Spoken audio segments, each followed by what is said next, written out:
श्रोते हो नमस्कार. सरत्या वर्षाच्या पाऊलखुणा या कार्यक्रमात आपलं स्वागत. सन 2022 हे वर्ष आता संपतंय. नव्या वर्षाच्या स्वागताची तयारी सुरू आहे. सरत्या वर्षानं आपल्याला काय दिलं, काय शिकवलं याची शिदोरी सोबत घेऊन नव्या वर्षाची वाटचाल आपण करत असतो. त्यासाठी या वर्षातल्या घटना, प्रसंगांचा, अनुभवांचा जमाखर्च मांडणं गरजेचं असतं. म्हणूनच आज या कार्यक्रमात या वर्षभरातल्या घडामोडींचा आढावा आपण घेणार आहोत. 2 वर्ष संपूर्ण जगावर साचलेलं कोरोनाच्या संकटाचं मळभ आपल्याकडे तरी दूर होत असल्याचं 2022 या वर्षात पाहायला मिळालं. जानेवारीत राज्यात 50,000च्या वर असलेली कोविड-19च्या उपचाराधीन रुग्णांची संख्या डिसेंबरमध्ये 200च्या खाली घसरली. ऑनलाईन शिक्षणाला कंटाळलेली मुलं शाळांमध्ये किलबिल करू लागली. मोठ्या विद्यार्थ्यांनी 10वी-12वीच्या परीक्षा, सामायिक प्रवेश परीक्षा पूर्वीप्रमाणे प्रत्यक्ष केंद्रांवर जाऊन दिल्या. कोरोनामुळे लागू केलेले निर्बंध हटल्यानं उपाहारगृह, बाजार, मॉल्स, शोरूम्स, जत्रा, प्रदर्शनं गजबजू लागली. अर्थव्यवस्थेलाही चालना मिळाली. भारतानं यंदा ग्रेट ब्रिटनला मागे टाकत 11व्या स्थानावरून 5व्या स्थानावर झेप घेतली. आता अमेरिका, चीन, जपान आणि जर्मनीच्या पाठोपाठ भारत सर्वात मोठी अर्थव्यवस्था ठरला आहे. भारतीय अर्थव्यवस्थेनं गेल्या सहामाहीत 9.7% इतकी वाढ नोंदवली. संपूर्ण वर्षासाठी ही वाढ 6.6 ते 7% राहील असा अंदाज आहे. 2021-22 या आर्थिक वर्षात देशाच्या वस्तू निर्यातीनं 415 अब्ज अमेरिकी डॉलरचा टप्पा ओलांडला. कृषी उत्पादन निर्यातीनं गेल्या आर्थिक वर्षात 50 अब्ज डॉलरचा टप्पा ओलांडत आजवरची सर्वोच्च पातळी गाठली. देशाच्या सेवा क्षेत्राच्या निर्यातीनं गेल्या आर्थिक वर्षात 254 अब्ज 40 कोटी अमेरिकी डॉलरचा विक्रमी टप्पा गाठला. यावर्षी फेब्रुवारीत रशियानं युक्रेनमध्ये लष्करी कारवाईला सुरुवात केली. रशियानं युक्रेनवर केलेल्या आक्रमणामुळे जगभरातल्या शेअर बाजारात, रोखे आणि कमॉडिटी बाजारात हाहाकार माजला. कच्च्या तेलाचे दर भडकलेत. देशातल्या सराफा बाजारात मात्र तेजी दिसून आली. यावेळी चलन बाजारात डॉलरच्या तुलनेत रुपया तब्बल ₹1.02 घसरला.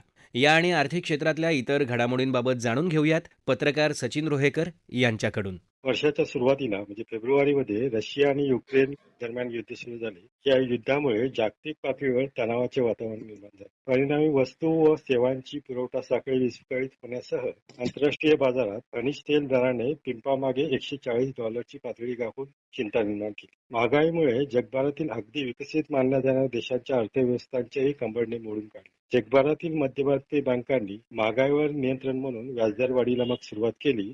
त्याचे प्रतिकूल परिणाम जगभरातील भांडवली बाजारावर उमटताना दिसले. भारतातही रिझर्व्ह बँकेने मे महिन्यापासून व्याजदरात वाढ सुरू केली. 3 वर्षे व्याजदरात कोणतेही बदल नाहीत, तर मे पासून 7 महिन्यात त्यात 2.25% वाढ झाल्याचे आपण अनुभवले. पण प्रश्न महागाई नियंत्रणाचा आहे आणि त्याबाबत अनिश्चितता कायमच आहे. किंबहुना सलग 9 महिने रिझर्व्ह बँकेचे महागाई नियंत्रणाचे लक्ष हुकले. हा दर 6%च्या किमान सहनशील पातळीपेक्षा जास्त राहिला. रिझर्व्ह बँकेला आपल्या या जबाबदारीचे पालन करता न आल्याने तिला केंद्र सरकारला त्याचे कारणांसहित स्पष्टीकरण देणे मग भाग पडले. अशी खुलासे वजा बाजू मांडण्याची वेळ रिझर्व्ह बँकेवर पहिल्यांदाच आली. या प्रतिकूल घडामोडींचे शेअर बाजारावर परिणाम स्वाभाविकपणेच दिसून आले.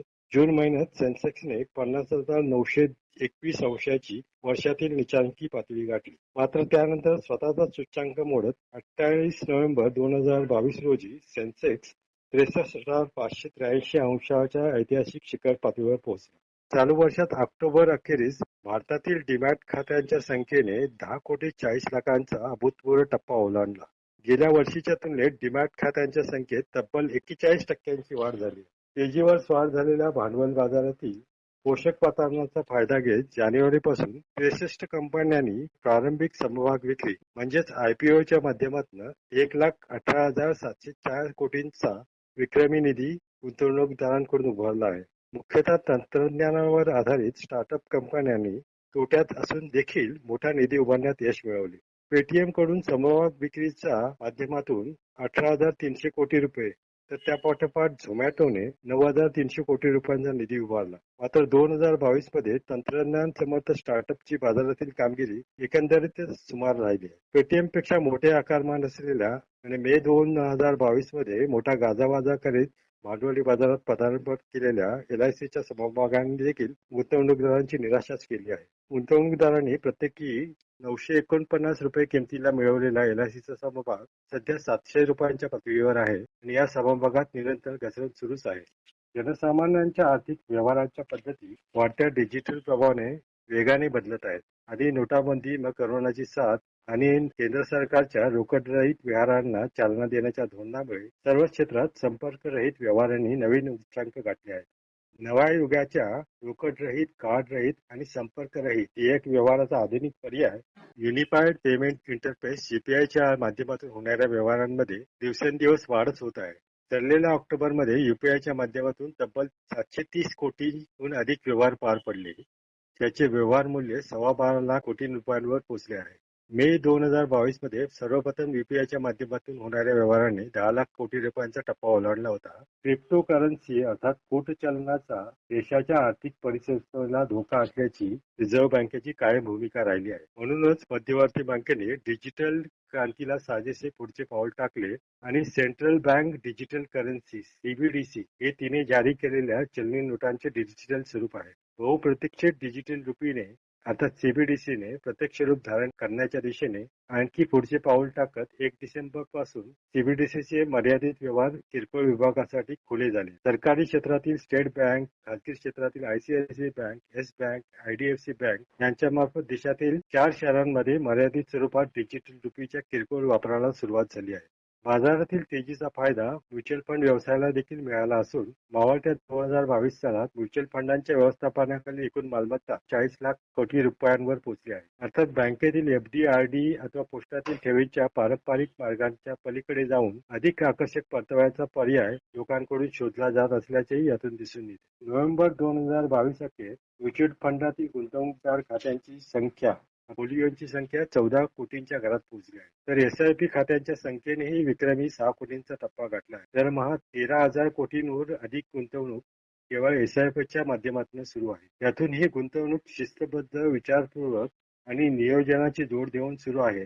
जागतिक पातळीवर मंदीची सावट आहे. जगभरातील अर्थव्यवस्था हेलकावे खात असल्याचे दिसत आहे. तरी जगाच्या तुलनेत सर्वाधिक वेगाने वाढणारी अर्थव्यवस्था म्हणून भारताला स्थान दिसून येते. या वर्षात राजकीय क्षेत्रात अनेक महत्त्वाच्या घडामोडी झाल्या. त्यात महाराष्ट्रासाठी सर्वात महत्त्वाची घटना म्हणजे नाट्यमयरित्या जून-जुलैमध्ये झालेलं राज्यातलं सत्तांतर. जूनमध्ये राज्यसभेच्या 6 जागांसाठी निवडणूक झाली. या निवडणुकीत भाजपाचे 3 तर शिवसेना, राष्ट्रवादी काँग्रेस आणि काँग्रेसचा प्रत्येकी 1 उमेदवार निवडून आला. 6व्या जागेसाठी धनंजय महाडिक आणि शिवसेनेचे संजय पवार यांच्यात लढत होती. ती महाडिक यांनी जिंकली. शिवसेनेला आणि महाविकास आघाडीला हा मोठा धक्का होता. त्या पाठोपाठ विधान परिषदेच्या 10 जागांच्या निवडणुकीतही पुरेसं संख्याबळ नसताना भाजपानं विजय खेचून आणला. भाजपा नेते देवेंद्र फडणवीस यांची रणनीती सत्ताधारी आघाडीला जोरदार धक्का देऊन गेली. या धक्क्यातून सावरायला नंतर आघाडीला वेळच मिळाला नाही. कारण दुसऱ्याच दिवशी शिवसेनेचे विधानसभेतले गटनेते एकनाथ शिंदे काही आमदारांसह नॉट रिचेबल असल्याच्या बातम्या वृत्तवाहिन्यांवर झळकू लागल्या. त्यांच्याबरोबर असलेल्या आमदारांची संख्या या बातम्यांमध्ये वाढू लागली. हे बंड थोपवणं पक्षप्रमुख उद्धव ठाकरे यांना शक्य झालं नाही. बंडखोरांविरुद्ध शिस्तभंगाची कारवाई, सदस्यत्व निलंबन इत्यादी हत्यारं उपसली. पण बंडखोरांनी आपणच खरी शिवसेना असल्याचा दावा करून ही अस्त्र निष्प्रभ करायला सुरुवात केली. दोन्ही गट न्यायालयात गेले. दोन्ही बाजूचे वकील वेगवेगळ्या मुद्द्यांवर कीस पाडू लागले. यातल्या अनेक मुद्द्यांवर अद्याप निर्णय झालेला नाहीये. मात्र दरम्यान उद्धव ठाकरे यांनी मुख्यमंत्रीपदाचा राजीनामा दिला. एकनाथ शिंदे मुख्यमंत्री तर देवेंद्र फडणवीस उपमुख्यमंत्री झाले. शिवसेनेचे 12 खासदारही वेगळे होत शिंदे गटात सामील झाले. अंधेरी पूर्व विधानसभा मतदारसंघातल्या पोटनिवडणुकीसाठी शिवसेना हे पक्ष नाव आणि धनुष्यबाण हे निवडणूक चिन्ह कोणता गट वापरणार हा मुद्दा पुढे आला तेव्हा निवडणूक आयोगानं शिवसेना हे नाव आणि धनुष्यबाण हे चिन्हही गोठवलं. उद्धव ठाकरे यांच्या पक्षाला शिवसेना उद्धव बाळासाहेब ठाकरे असं नाव तर मशाल हे निवडणूक चिन्ह दिलं गेलं.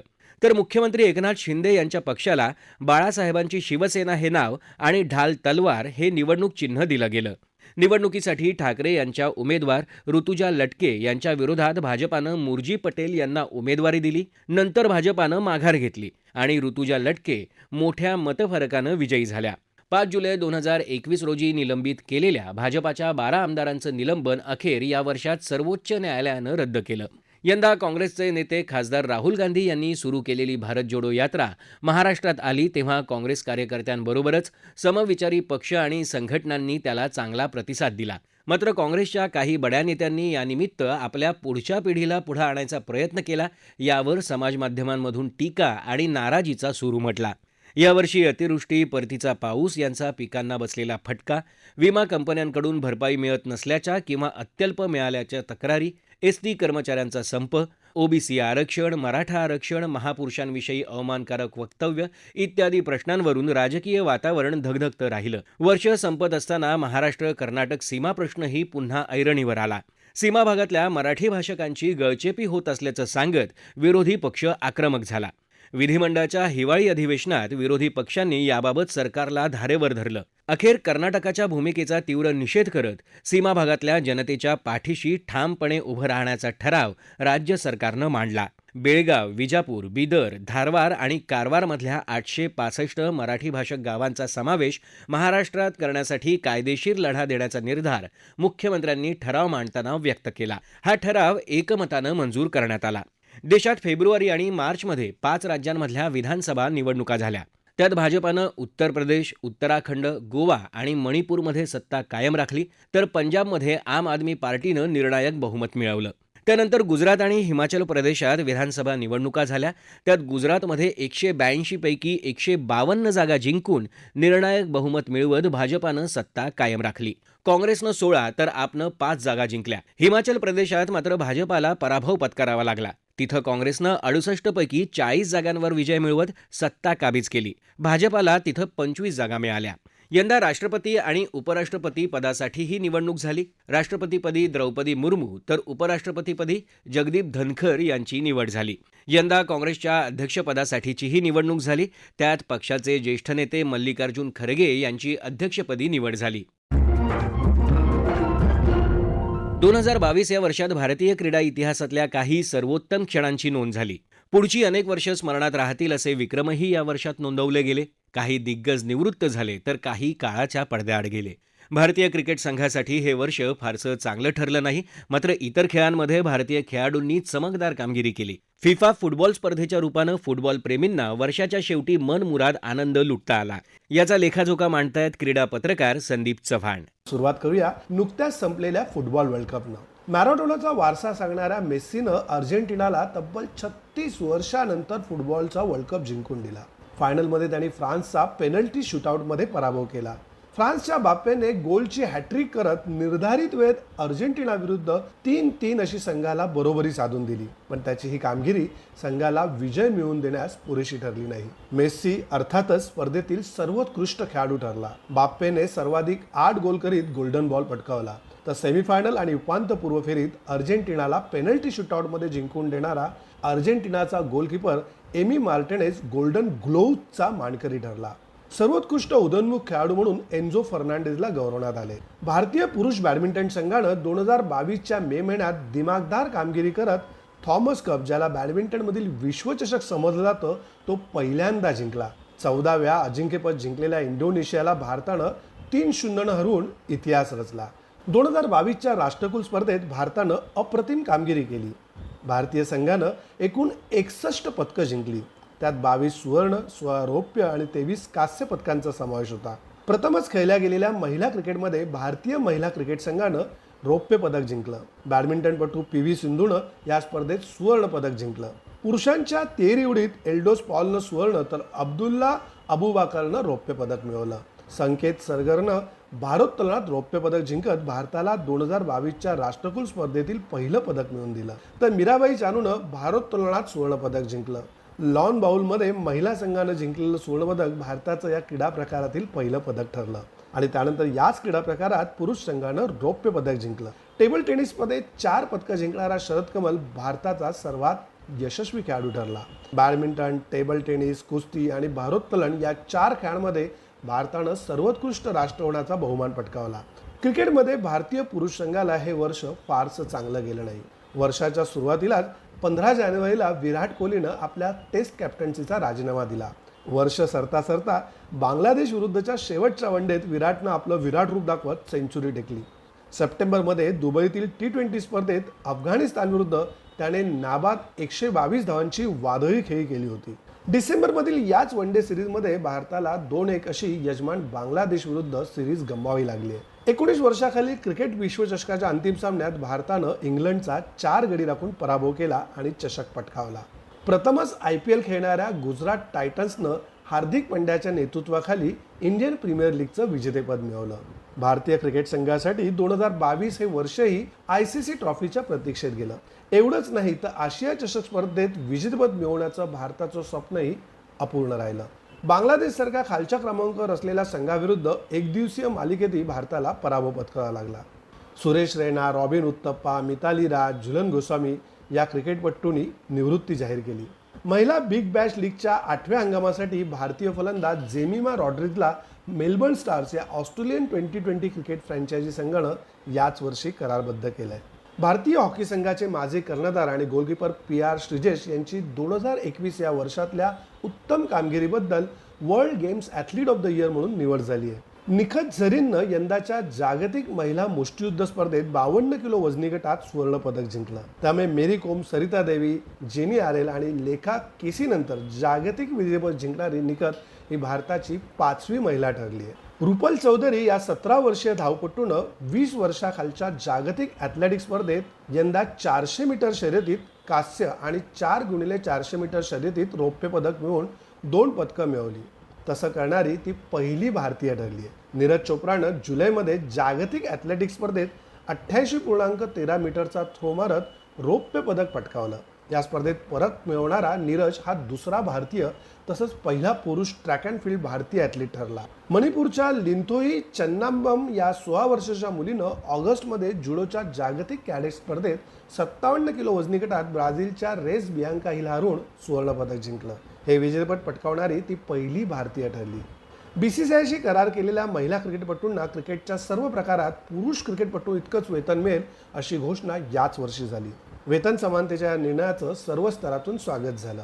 खेळाडूंसाठी रोख पुरस्कार तसंच खेळाडूंसाठी राष्ट्रीय कल्याण आणि पेन्शन सुधारित योजनेची 2022 मध्ये सुरुवात झाली. क्रीडा विभागाच्या योजनांसाठी आणि राष्ट्रीय क्रीडा विकास निधीचं संकेतस्थळही या वर्षात सुरू करण्यात आलं आहे. राज्य सरकारनं आंतरराष्ट्रीय स्तरावरचे राज्यातले 8 पदक विजेते खेळाडू आणि त्यांच्या मार्गदर्शकांना विशेष क्रीडा पुरस्कार जाहीर केलेत. यात कुस्तीपटू विजय पाटील, नरसिंग यादव, राहुल आवारे, नेमबाज शाहू माने, तेजस्विनी सावंत, स्केटिंगपटू विक्रम इंगे, धावपटू अविनाश साबे, पॅरा बॅडमिंटनपटू सुकांत कदम यांचा समावेश आहे. फिरकी गोलंदाज शेन वॉर्न, माजी यष्टिरक्षक आणि फलंदाज रॉडनी मार्श, माजी अष्टपैलू क्रिकेटपटू अँड्रू सायमन्स या 3 ऑस्ट्रेलियाच्या दिग्गजांचं निधन 2022 मध्ये झालं.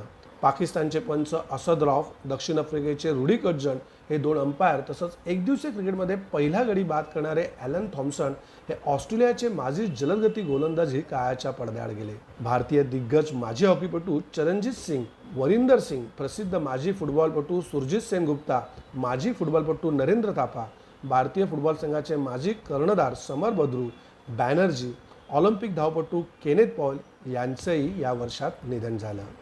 गुजरातमध्ये झालेल्या 36व्या राष्ट्रीय क्रीडा स्पर्धेत महाराष्ट्रानं 39 सुवर्ण पदकांसह सर्वाधिक एकूण 140 पदकं पटकावली. मात्र सैन्य दलाच्या खेळाडूंनी 61 सुवर्ण पदकांची कमाई केल्यानं पदक तालिकेत ते पहिल्या तर महाराष्ट्र दुसऱ्या स्थानी राहिला. आशिया चषक महिला फुटबॉल स्पर्धा भारतात झाली. या स्पर्धेतले सगळे सामने मुंबई, नवी मुंबई आणि पुण्यात झाले. या स्पर्धेत 12 संघ सहभागी झाले होते. भारतीय महिलांचा संघ कोरोनाबाधित झाल्यानं स्पर्धेबाहेर गेला. BCCI अर्थात भारतीय क्रिकेट नियामक मंडळाचे नवे अध्यक्ष म्हणून माजी क्रिकेटपटू रॉजर बिन्नी यांची निवड झाली.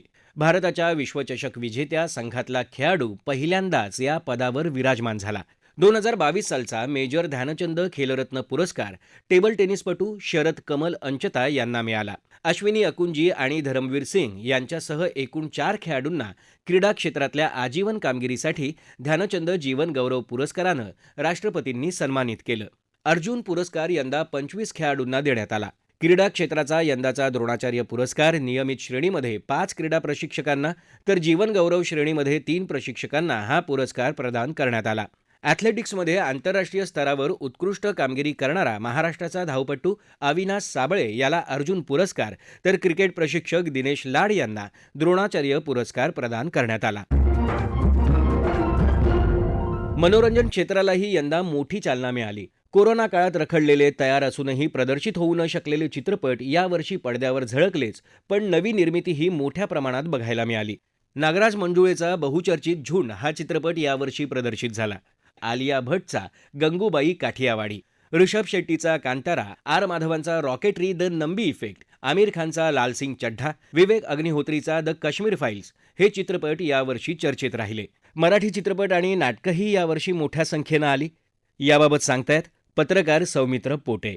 या वर्षी जवळपास 90च्या आसपास वर्षाला सिनेमे रिलीज झालेले आहेत. पैकी काही फक्त पुणे मुंबईत झालेत, काही सर्व महाराष्ट्रात झालेत, काही पुणे मुंबई पश्चिम महाराष्ट्र सोडून इतर भागांमध्ये झालेत. अशी जरी वर्गवारी आपण ठरवली तरी जवळपास 90 पेक्षा जास्त सिनेमे रिलीज झालेत आणि तितकेच पुढच्या वर्षात तयार आहेत रिलीज होण्यासाठी. तरी ज्यांनी गल्ला जमा केला किंवा ज्यांनी कुतूहल वाढवलं असेल पाहण्याचं, अशा सिनेमांची संख्या फार कमी आहे. अगदी ढोबळ मानानं सांगायचं तर पावनखिंड, चंद्रमुखी, मी वसंतराव, धर्मवीर, सरसेनापती हंबीरराव, हर हर महादेव असे सिनेमे रिलीज झाले नाही, याच्यातला भाग नाही. आता रितेश देशमुखचा वेड सिनेमा या इयर एंडला येतोय, त्याबद्दलही कुतूहल आहे. पण आता हे जे मोजके सिनेमे सोडले 10-15, तर इतर सिनेमांची परिस्थिती कठीण आहे.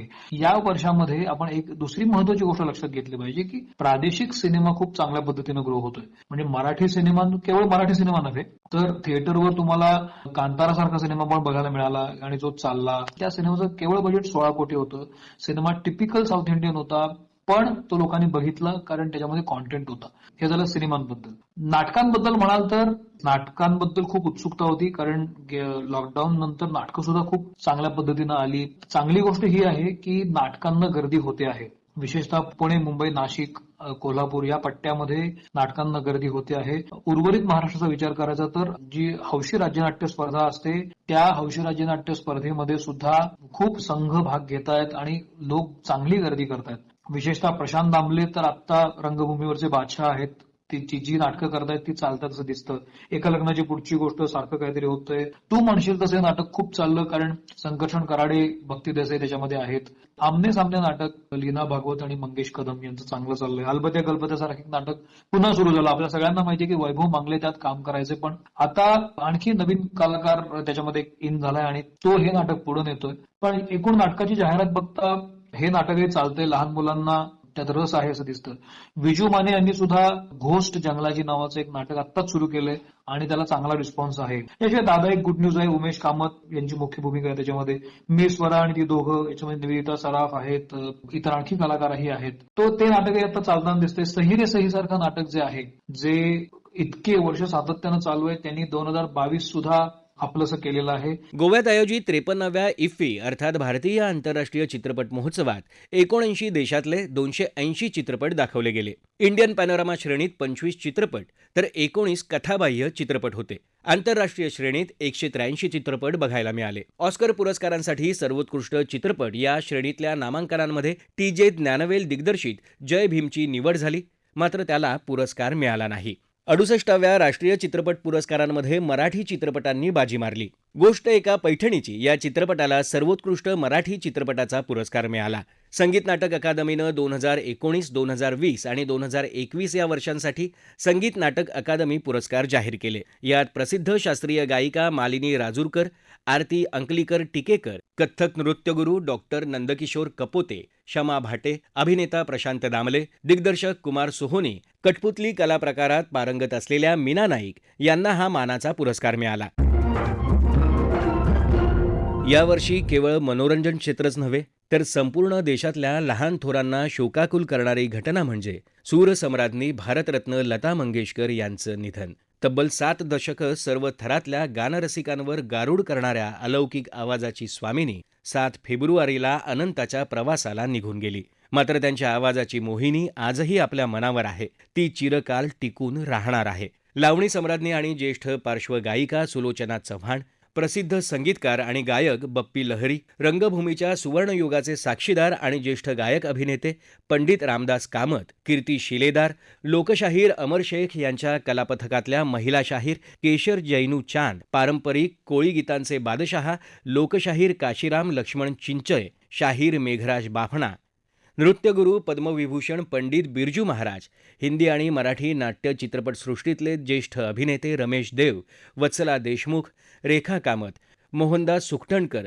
तबस्सुम, विक्रम गोखले, सुनील शेंडे, ज्येष्ठ चित्रपट दिग्दर्शक रवी टंडन, दशावतार कला साता समुद्रापार नेण्यात महत्त्वाची भूमिका बजावणारे ज्येष्ठ दशावतार कलावंत सुधीर कलिंगण, शेकापचे ज्येष्ठ नेते माजी मंत्री एन डी पाटील, माजी मंत्री आणि शिवसेनेचे ज्येष्ठ नेते सुधीर जोशी, सहकारी चळवळीतले ज्येष्ठ नेते तसंच माजी मंत्री सहकार महर्षी शंकरराव कोल्हे, माजी राज्यमंत्री भाई किशनराव नानाराव देशमुख, शिवसेनेचे माजी खासदार गजानन बाबर, बजाज समूहाचे माजी प्रमुख आणि राज्यसभेचे माजी खासदार राहुल बजाज, कॉम्रेड कुमार शिराळकर, अनाथांची माय अशी ओळख असलेल्या सिंधुताई सपकाळ, सुप्रसिद्ध लेखक आणि समाजसेवक डॉक्टर अनिल अवचट, ज्येष्ठ साहित्यिक डॉक्टर नागनाथ कोत्तापल्ले, दूरदर्शनचे लोकप्रिय वृत्तनिवेदक प्रदीप भिडे, किर्लोस्कर उद्योग समूहातले ज्येष्ठ उद्योजक विक्रम किर्लोस्कर ही थोर व्यक्तिमत्व यावर्षी काळाच्या पडद्याआड गेली. यंदा देशासाठी आणि राज्यासाठी अभिमानास्पद, आनंददायी आणि आशादायी ठरणाऱ्या अनेक घटना निश्चितच सांगता येतील. देशासाठी अत्यंत गौरवाची बाब म्हणजे यंदा G20 समूहाचं अध्यक्षपद भारताकडे आलं. बाली इथं झालेल्या G20 शिखर परिषदेच्या समारोप सत्रात इंडोनेशियाच्या राष्ट्रपतींनी प्रधानमंत्री नरेंद्र मोदी यांच्याकडे G20 अध्यक्षपदाची सूत्र सोपवली. G20 परिषदेच्या वर्षभरात सुमारे 215 विविध बैठका आणि कार्यक्रम होणार आहेत. त्यातल्या 14 बैठका महाराष्ट्रात होणार असून मुंबईत 8, पुण्यात 4 तर औरंगाबाद आणि नागपूरमध्ये प्रत्येकी 1 बैठक होणार आहे. G20च्या विकास कार्य समूहाची पहिली बैठक मुंबईत झाली. या बैठकीत भारतानं मांडलेल्या संकल्पनांना सहभागी देशांकडून चांगला प्रतिसाद मिळाला. यंदा देशात 5G इंटरनेट सेवेचा प्रारंभ प्रधानमंत्री नरेंद्र मोदी यांनी केला. 5G सेवेसाठी पहिल्या टप्प्यात 13 शहरांचा समावेश असून मार्च 2024 पर्यंत संपूर्ण देशात 5G सेवा पोहोचणार असल्याचं प्रधानमंत्र्यांनी यावेळी सांगितलं. यंदा नागपूर मुंबई समृद्धी महामार्गाच्या नागपूर ते शिर्डी या 520 किलोमीटर लांबीच्या महामार्गाचं उद्घाटन आणि पुणे मेट्रो प्रकल्पाचं उद्घाटन प्रधानमंत्री नरेंद्र मोदी यांच्या हस्ते झालं. यंदा देशाच्या सरन्यायाधीशपदी 2 मराठी न्यायमूर्ती विराजमान झाले. 49वे सरन्यायाधीश म्हणून न्यायमूर्ती उदय उमेश लळित यांनी 27 ऑगस्टला शपथ घेतली. तर ते निवृत्त झाल्यानंतर 9 नोव्हेंबरला न्यायमूर्ती धनंजय चंद्रचूड यांचा सरन्यायाधीश म्हणून शपथविधी झाला. ते देशाचे 50वे सरन्यायाधीश आहेत. 95वं अखिल भारतीय मराठी साहित्य संमेलन लातूर जिल्ह्यात उदगीर इथं झालं. ज्येष्ठ साहित्यिक भारत साचणे या संमेलनाचे अध्यक्ष तर ज्ञानपीठ विजेते कोकणी साहित्यिक दामोदर मावजो हे संमेलनाचे उद्घाटक होते. यंदाच्या साहित्य अकादमी पुरस्कारांमध्ये प्रवीण बांदेकर यांच्या उजव्या सोंडेच्या बाहुल्या या कादंबरीला तसंच सबा नक्वी यांच्या इन गुड फेथ या इंग्रजी पुस्तकाच्या प्रमोद मुजुमदार यांनी केलेल्या सलोख्याचे प्रदेश शोध सहिष्णू भारताचा या अनुवादाला पुरस्कार मिळाला. यंदा पद्म पुरस्कारांसाठी 128 जणांची निवड झाली. या पुरस्कारांमध्ये महाराष्ट्रातून ज्येष्ठ शास्त्रीय संगीत गायिका प्रभा अत्रे यांना पद्मविभूषण, उद्योजक नटराजन चंद्रशेखर आणि सायरस पुनावाला यांना पद्मभूषण, तर आंतरराष्ट्रीय ख्यातीचे doctor Himmatrao Bawaskar, doctor Vijaykumar Dongre, doctor Bhimsen Singhal, ज्येष्ठ गायिका सुलोचना चव्हाण, अनिल कुमार राजवंशी यांना पद्मभूषण पुरस्कार जाहीर झाला. महाराष्ट्रातूनच आयुर्वेद, योग आणि संगीतोपचार या विषयातले तज्ज्ञ डॉक्टर बालाजी तांबे यांना मरणोत्तर पद्मभूषण पुरस्कार देण्यात आला. स्वातंत्र्याच्या अमृत महोत्सवानिमित्त राज्यात अनेक उपक्रम आणि कार्यक्रम आयोजित करण्यात आले.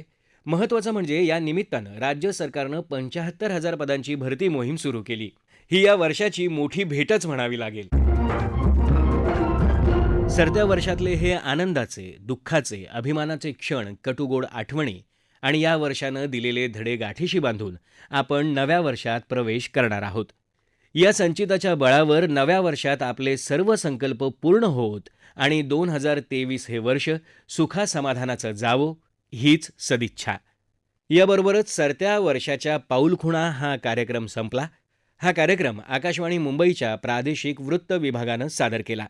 सादरकर्त्या सरस्वती कुवळेकर, निर्मिती सहाय्य राजेश शेजवळे, संकलन जीवन भावसार, लेखन सुनील कांबळे आणि निवेदन तुषार पवार.